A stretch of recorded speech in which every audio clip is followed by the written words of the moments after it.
That's the way you can tell whether a monkey comes from the old world or the new world.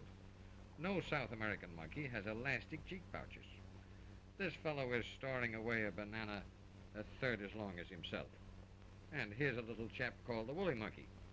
It's a new world kind from South America and has no cheek pouches. He just swallows his food without any fuss. Oh, what's that funny-looking one? He looks as if he had an Eskimo suit. Another South American from the same rain belt as the woolly monkey. If you looked at his coat with a magnifying glass, you'd find that each hair was flat and covered with waxy oil. I suppose the Sakis and woolies would sneeze their heads off without their raincoats. Their coats are not warm. They simply serve as slickers. Stand quietly here and see what goes on. This little monkey came up with a fox and a coati, so I leave them together as playmates.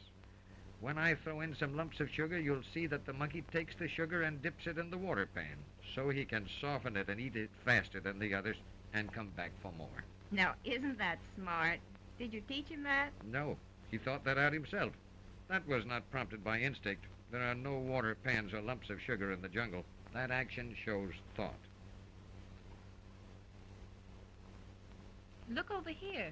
What are they doing to this one? He was hurt in a fight. There are gang wars among these monks. There's the steam pipe gang that chases invaders from the radiator and the trapeze gang. This fellow hung out with the trapeze swingers, then tried sliding down the pipes. The opposing gang trimmed him. What is the keeper putting on? You're not punishing the poor thing. No, nothing like that. Light wood to keep him from chewing the bandage. Wouldn't leave it on a minute.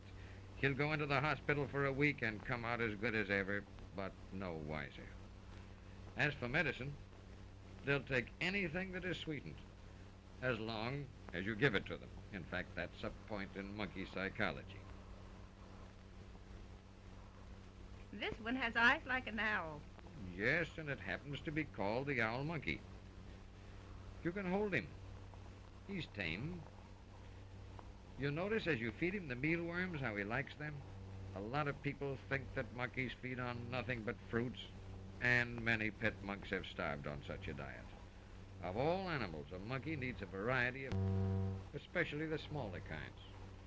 It's among the little fellows, like the marmosets. And you remember you saw a marmoset in the office, that the diet is especially varied. They hunt for insects, lizards, and birds' eggs. They are the smallest of the monkeys, and wild ones look like squirrels jumping about in the trees. Here's a dainty little thing. It's another kind of marmoset, I suppose. Why, its head is the size of a golf ball. And pretty nearly as solid when it comes to brains. It is a marmoset, and of a rare kind with white body and black tail. The first one of the kind that I've ever seen alive. But I'll have to show you some of the old world kinds. This one with the white mustache hails from Africa. Can a monkey talk? You know what I mean. In monkey language. Here's the answer. But science has furnished no answer. Maybe they discuss the visitors and think them curious, like that girl with the funny hat or the man with the loud golf socks. And this fella talks with his ears. You don't mind him discussing you, do you? No, of course not. There's variety in the monkey clan. Here's a young flapper from Ceylon, and you can see that she has stolen an early style in bobs. She wears her ears outside. In fact, it would be pretty difficult to hide them. And there are many monkeys in those East Indies. How is this fellow? For a cheerleader. May I ask a rude question? Go ahead. Do monkeys have fleas? What? Fleas in our monkey house? I should say not.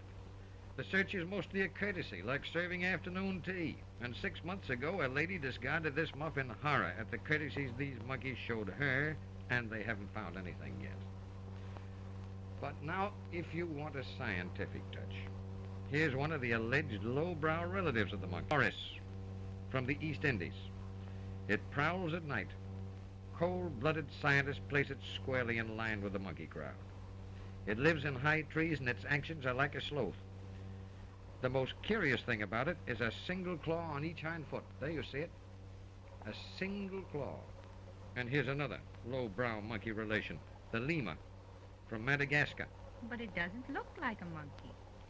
Well, scientists regard it as a part of the clan. And even more curious is the African galago, like a tiny fox. that leaps through the trees. Consider this fragile thing, this galago, with a gorilla. A long way apart, but relatives. Adult gorillas attain a weight of 400 pounds. This enclosure wouldn't be strong enough to hold one fully grown. No adult has ever been exhibited. Baby chimpanzees are smart. They might be taught to be the household assistants you spoke about. Here is a chimpanzee who has learned to sew. Isn't that wonderful? How about the orangutan? Is it as smart as this? One hears so much about orangs. You're still thinking about monkey household assistants. Well, here are some examples. You see, this room is like a monkey kindergarten where they try things out. Watch him find how much milk is left in the bottle. Don't speak for a moment.